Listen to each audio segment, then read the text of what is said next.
আপনার যে severe cyclonic স্টর্মটা ছিল নর্থ বে অফ বেঙ্গলে, সেই সিভিয়ার সাইক্লোনিক স্টর্মটি আমাদের প্রেডিকশন অনুযায়ী মোটামুটি উত্তরমুখী দিকেই মুভ করেছে। মুভ করেছে মুভ করে বেলা 11:30, এখন 11:30 অবজারভেশনে মোটামুটি ওটা একই জায়গাতে আছে সিস্টেমটি। ল্যাটিচিউড হচ্ছে 20.2 degree north, longitude 89.2 degree east, 220 kilometre south west of Khepupara Bangladesh, 260 kilometre south of Mongla Bangladesh, 210 kilometre south east of Sagar island এবং 230 kilometre south east of Canning.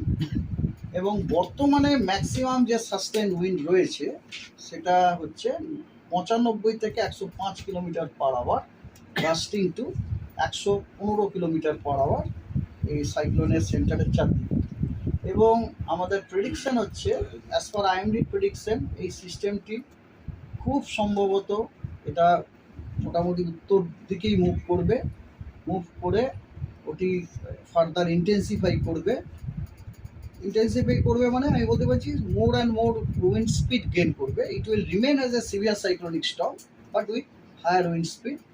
এবং আজকে মধ্যরাত্রে বাংলাদেশ এবং অ্যাডজয়নিং ওয়েস্ট বেঙ্গল কোস্টকে ক্রস করার সম্ভাবনা খুবই আছে, বিটুইন আমাদের সাগর আইল্যান্ড এবং খেপুপাড়ার মধ্যে, close to the south west of Mangala.